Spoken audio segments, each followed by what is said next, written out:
once you get past beyond 13,000, you got a pretty slender database, first of all, just in terms of the number of humans on the planet, right?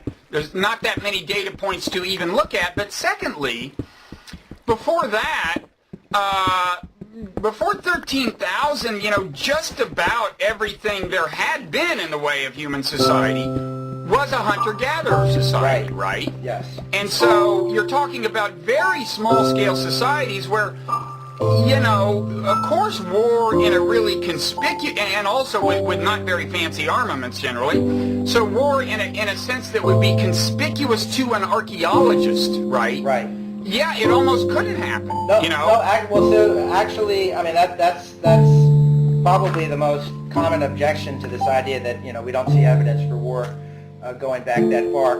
But what you have is, there are some hunter-gatherer societies, like there's one in the American Southwest, and especially along the coast of the Chumash, where you do find evidence of war. And the evidence would consist of, the best evidence is you find a skeleton with a bunch of arrowheads or spearheads still embedded in it. And what the record actually shows is that in some areas you get war appearing at a certain time, and then it comes and goes. It's this very sporadic pattern. And well, we know that from looking at human civilization. That's right. It comes and goes. Whole generations go by without participating in war. We know it's possible for people to go a whole lifetime and not be involved in a war. That's not news. Okay, but so you have the war appearing if you just buy this premise for a moment, appearing about 10,000 years ago, and of course different dates as you move around the world, and then it comes and goes.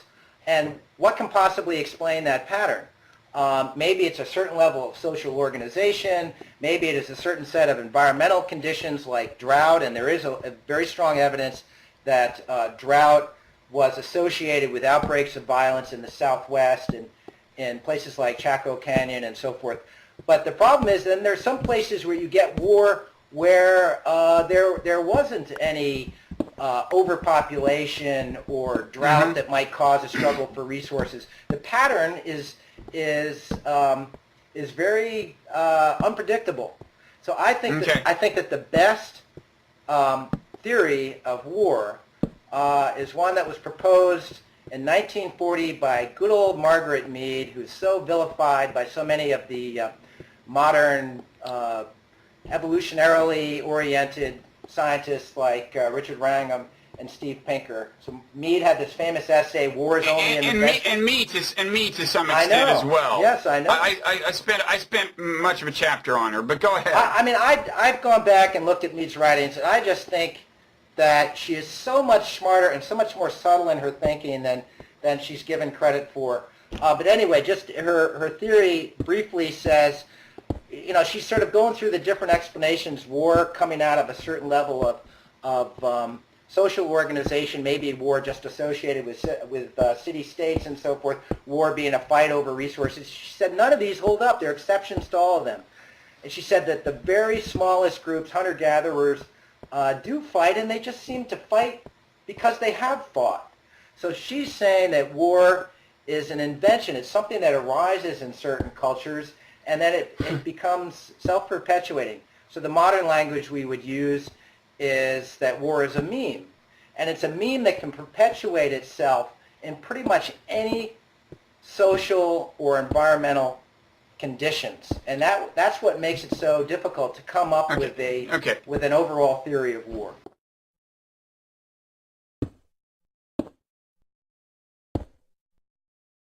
Say two things. And again, I'm going to ultimately say that, the question of war, whether war per se was part of hunter-gatherer society, like the question of how aggressive chimpanzees are, is not ultimately that relevant to the problem. But it's important. It's relevant if people think it's relevant. Well, yeah, but look, on that issue, John, I'd be careful. If you're saying the reason people are pessimistic is because they think that chimpanzees are innately aggressive, and actually the data is much less clear than that, and I'm going to spend all my time talking about that. Well, you could just paint yourself into a corner. Could turn out good data does come out, right, and you're wrong, and then, I just, No, you know, believe me, then your side is in trouble. I just think it's a waste of, I think you should, I like to spend my time explaining to people what I think the actual issue is, Well, you know, not disabusing them of notions that may or may not be right that are in fact irrelevant to the actual issue anyway. I've got to clear the brush. I'm trying to clear away what I think are bad ideas contributing to people's pessimism. As I said before, there are a lot of people, you know, there's kind of biological pessimism, and then there are people who completely accept war as primarily cultural, although, you know, of course, biology underpins all of culture. Well, I don't believe it's primarily cultural. That's where I disagree. The idea that it's merely a meme is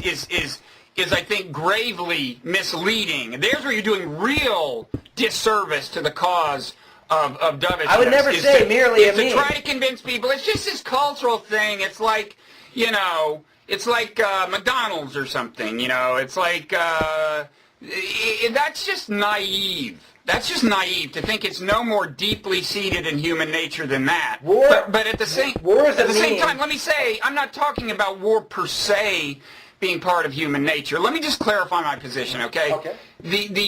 First of all, you say, well, if you go back before 13,000 years, there's no clear evidence that these hunter-gatherer societies that existed back then were engaged in war. Well, A, what is war in a hunter-gatherer society? As I said, how conspicuous would the remnants be? Of course you could have remnants. I'm just saying the database is so scanty that the absence of evidence is not, as they say, you know, evidence of absence.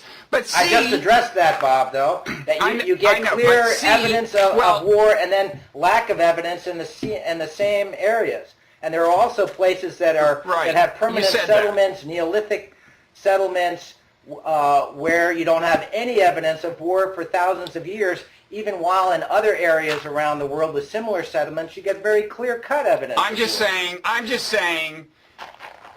can I just explain my position? Sure. Okay, yeah, the reason that is irrelevant to the actual problem of war. First of all, one more tangent, let me just do it and then get to my point. Okay.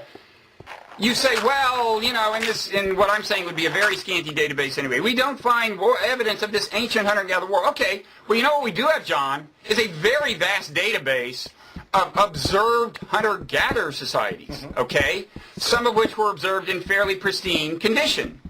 And there have been various claims to people to have found a non-violent hunter-gatherer society. Remember the gentle Tassidae of the Philippines? Remember the book about the Kung San called The Gentle People? You know, these repeatedly turn out to be just wrong. No, okay? No, actually, you're wrong in saying that, Bob. Oh, those two claims that held up? Well, first of all, the Tassidae turned out to be a really complicated case. I don't even want to get into that, but the guy presenting them to the West turned out to be a hoaxer. But you're saying the Kung San are non-violent people? The Kung are a good example because they are a group that is completely peaceful now. But what you have some scientists, and this is where I think Keeley was not dishonest, but I think was overstating his case. There have been periods in the past of the Kung when actually they were quite violent. But the problem I have is that then you or Steve Pinker or some of the people, Wrangham, who are arguing that war is innate, are saying that because at any point in their past these groups were violent, then that means that therefore hunter-gatherers as a whole must have been violent throughout the Paleolithic going back a couple of million years. What I'm saying that the record shows is that war comes and goes for various reasons. Of course, as I said, that's obvious. Western Europe, generations have come and gone in Western Europe over the last 60 years with no wars. That is obvious, John, that people have the capacity to be peaceful. If that's all you're arguing, it's obvious, but it's not something that is often acknowledged by people who are making the case that war is analogous to chimpanzee raiding, and that it is this very biologically driven behavior. I think it's an important point to point out that war is a cultural behavior, and believe me, I acknowledge to say it's a cultural behavior. Again, that's just misleading for the following reason, and here we get to what I think the problem is. Okay, you can say now the Kung San are peaceful, By peaceful, do you mean you never see coalitional aggression among the Kung San, John? Do you mean you never see a group of males go beat the shit out of another male? Is that true? Is that true? As far as I know, not any time within the last 40 or 50 years. Oh, within 40 or 50 years, there's never been a group of Kung San males who have beaten up another male? Is that the claim? I'd be really careful if I were you about saying that that's the case, John. Because that's not even the case in my neighborhood. I welcome any corrections among the Bloggingheads audience, but as far as I know, all the claims about the Kung being violent go back either to the very early 20th century or deep into the 19th century, when there were reports that they were getting in fights with pastoralists who lived around them.